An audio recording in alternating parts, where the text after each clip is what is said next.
देहूरोड येथील ईदगाह मैदानात असलेल्या हजरत सलामती पीर दर्गावर 14वा उर्स उत्सव मोठ्या दिमाखात व भक्तिमय वातावरणात साजरा करण्यात आला। राज्यभरातून आलेल्या हजारो भाविकांनी दर्गावर हाजरी लावून सलामती पीर साहेबांचे दर्शन घेतले। या उर्स उत्सवाचे आयोजन सलामती पीर दर्गा ट्रस्ट तसेच जामा मस्जिद ॲडहॉक कमिटीच्या वतीने करण्यात आली होती। सध्या पवित्र रमजान महिना सुरू असल्याने दर्गा मैदानात ट्रस्टच्या वतीने सर्व भाविकांसाठी रोजा इफ्तारीची व्यवस्था करण्यात आली होती। तसेच संध्याकाळी सर्वांसाठी लंगरे आमचे आयोजन करण्यात आले होते। उर्स उत्सवानिमित्त दर्गा परिसरात दिवसभर भाविकांची मोठी गर्दी पाहायला मिळाली।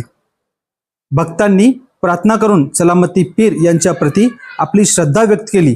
त्याचप्रमाणे हाजी अरफात शेख यांनी देशात शांतता असावी यासाठी विशेष प्रार्थना केली। संपूर्ण परिसर भक्तिमय वातावरणाने भारावून गेला। विशेष करून या उर्ससाठी अनेक सुफी संत, इस्लामिक गुरु, त्याचप्रमाणे सर्व धर्माचे मान्यवर व सर्वसामान्य नागरिक मोठ्या संख्येने उपस्थित होते।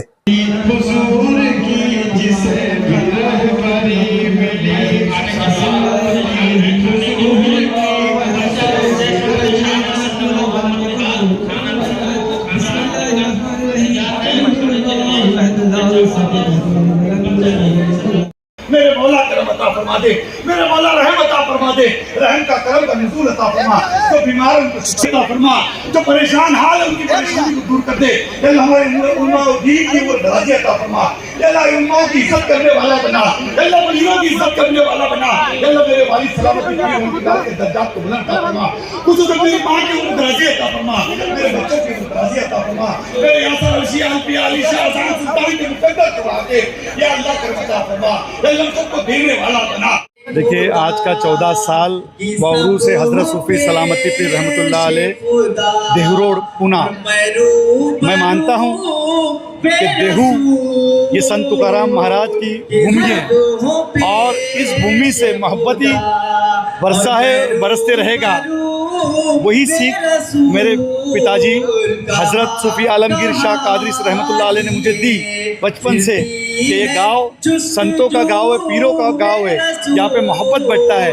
इसी तरीके से आज का 16वां रोज़ा उरूस के दिन पे पिछले कई साल से यहाँ पर इफ्तारी का प्रोग्राम किया जाता है। एक अनोखा इफ्तारी का प्रोग्राम किया जाता है, चाहे हिंदू, मुस्लिम, सिख, ईसाई सभी लोग एक प्लेटफॉर्म पे आते और एक दूसरे को खजूर खिलाते। यही हमारे संतों ने, हमारे पीरों ने, हमारे बड़ों ने हमको सिखाया।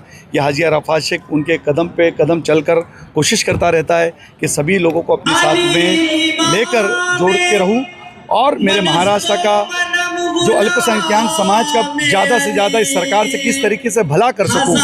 मैं आज के दिन इतना ही कहूँगा कि जितने भी लोग यहाँ पे मौजूद है, अल्लाह सबकी जायज़ दिल मुरादें पूरी करे, अल्लाह सब पे रहमत अता फरमाए, करम अता फरमाए, बरकतें अता फरमाए। इस गांव में, इस शहर में, स्टेट के अंदर जो कोई बीमार है अल्लाह उनको शिफा कुल्ली अता फरमाए। ये स्टेट नंबर 1 का स्टेट हो जाए, ये देश नंबर 1 का देश हो जाए, ये गांव नंबर 1 का गांव हो जाए, ये मेरी कोशिश रहती है। और इसी तरीके से मैं हर साल इफ्तारी का प्रोग्राम यहाँ पे रखता हूँ देहूरोड के अंदर, और सभी मेरे दोस्तों का तहे दिल से शुक्रिया अदा करूँगा, पूरे गांव का शुक्रिया अदा करूँगा। आज शिव जयंती का प्रोग्राम होने के बावजूद भी मेरे साथ के जितने, जब मैं स्कूल के टाइम से लेकर आज तक जितने जाता था, वो कोई भी पार्टी में हो, सेना में, भाजपा में, राष्ट्रवादी में, हर पार्टी के जो लोग होंगे, लेकिन एक जब गांव की बात आती, मोहब्बत की बात आती, सभी लोग एक प्लेटफॉर्म पे आते हैं। वो आज देखने के मिला, हर एक ने अपना अपना प्रोग्राम अलग अलग ठिकाने पे किया, लेकिन यहाँ पे ज़रूर इफ्तारी करने के लिए इस हाजी अरफात शेख के साथ पहुँचे। मैं मेरे पूरे गाँव के सभी पार्टी के लोगों का, जितने लोग यहाँ पे मौजूद है, सबका तहे दिल से शुक्रिया अदा करता हूँ। अल्लाह उनके नस्लों को आबाद करे, अल्लाह उनके ख़ानदान को आबाद करे, अल्लाह उनको खूब तरक्की दे। सलामती पीर रहमतुल्लाह अलैह का दरबार दिन पे दिन भीड़ बढ़ता जा रहा है, बरकतों से बढ़ता जा रहा है।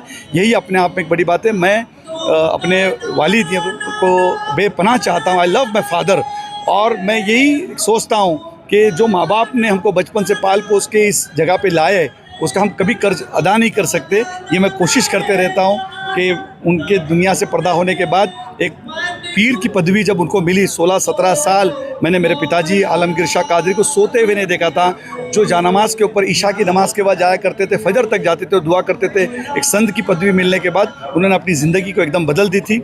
और उसी तरीके से आज उनकी दुआओं के बदल उनके ने जो दुआएं अल्लाह तबारक व तआला 16-17 साल इबादत रियाजत की, ये उसी का नतीजा मैं समझता, और हम उसके अंदर खादिम बन के काम कर रहे हैं। भाई सुनने में आया है कि जो युद्ध में अटके हुए लोग हैं दुबई में, उनकी भी आपने कुछ तरीके से खिदमत की है, क्या ये मामला सच है? किस तरीके से आपके जरिए से खिदमत हुई है? बिल्कुल, पिछले 5-7 दिन से मैं महाराष्ट्र के अलग अलग कोने से जो मुझे फ़ोन आ रहे थे, पूना से, सांगली से, सातारा से, कोल्हापुर से, कल्याण से, ठाणे से, जो लोग सऊदी अरब के अंदर मदीना शरीफ में एयरपोर्ट पे फंसे हुए थे, जिद्दा एयरपोर्ट पे फंसे हुए थे, दुबई एयरपोर्ट पे फंसे हुए थे, बहरीन एयरपोर्ट पे फंसे थे, हर कोई फ़ोन कर रहा था हमारे पास पैसे भी ख़त्म हो गए, हमारे पास होटल नहीं है, यहाँ पे इतना फुल है, रश है, अफरा तफरी का माहौल है, अचानक में युद्ध शुरू हो गया। मैंने माननीय देवेंद्र फडणवीस जी से बात की, एकनाथ शिंदे जी से बात की, और देवेंद्र जी ने एक स्पेशल टीम तैयार की महाराष्ट्र के ख़ास तौर पर लाने के लिए। जो सांगली, सातारा, कोल्हापुर के जो लोग थे, नवी मुंबई के कुछ लोग थे, कल्याण के कुछ लोग थे, पूना के कुछ लोग थे जो फंसे हुए थे, उनको लाने के अंदर ये हाजी अराफात शेख को बिल्कुल कामयाबी मिली। मेरी सरकार ने पूरी तरीके से महाराष्ट्र के भूमिपुत्रों का ध्यान दिया। कभी उन्होंने ये नहीं देखा ये कौन सी जात का, कौन सी धर्म का। ऑब्वियसली मदीने शरीफ से आ रहे तो मुसलमान ही होंगे, जिद्दा एयरपोर्ट से आ रहे तो मुसलमान ही होंगे, सऊदी एयरपोर्ट, दुबई एयरपोर्ट से काफ़ी मिक्स पॉपुलेशन के लोग आए, बहरीन एयरपोर्ट से सभी मुस्लिम और हिंदू सभी लोग आए। तो ये जब देश के ऊपर जब संकट आती है तो एक देश खानदान में हो जाता है, ये इसकी मिसाल है।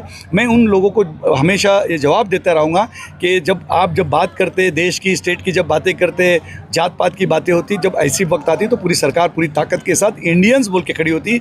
मैं पूरे तमाम लोगों के लिए खास तौर पर दुआ करूँगा कि जो मंत्रियों ने, महाराष्ट्र के मुख्यमंत्री जी ने, देश के प्राइम मिनिस्टर नरेंद्र मोदी जी ने और उनकी जो भी टीम वहाँ पे दिल्ली की काम कर रही थी, पूरे देश भर के अंदर जो लोग अलग अलग कंट्री में फंसे हुए थे, आज देश के प्राइम मिनिस्टर नरेंद्र मोदी जी की सऊदी अरब, दुबई, वहाँ पे अच्छे ताल्लुकात होने के वजह से हमको फर्स्ट प्रेफरेंस मिला। और एमिरेट्स की, एयर इंडिया की एयरलाइंस, इंडिगो एयरलाइंस हमको लाने का, हमारे देश से बाहर फंसे हुए लोगों को लाने का हमको मौका मिला।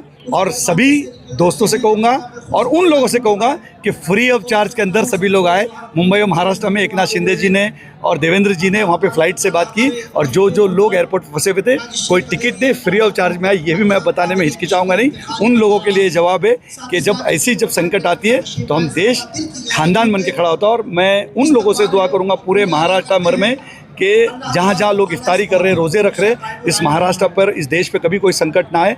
अल्लाह से दुआ करते हैं मेरा देश नंबर 1 का देश बन जाए। जब देश की बात रहती तो हाजी अराफात शेख और तमाम मुसलमान, पूरे हिंदुस्तान के मुसलमान देश के साथ हमेशा खड़े रहेंगे, ये मैं आपसे वादा करता हूँ। ये सूफियों ने आज दरगाह पे, आप तुमने देखेंगे, सूफियों ने वादा किया, सूफियों ने दुआ में की कि आज पूरे देश के लिए सूफी दुआ कर रहे थे। वो ये नहीं बोल रहे थे कि मुसलमान के लिए किए या हिंदू के लिए किए, वो देश सबसे पहले आगे, देश सर्वोच्च आगे रहना चाहिए। और देश के लिए आज इज्तिमाई दुआ हुई और हिंदू, मुसलमान, सिख, ईसाई आज सभी स्टेज के ऊपर नज़र आए।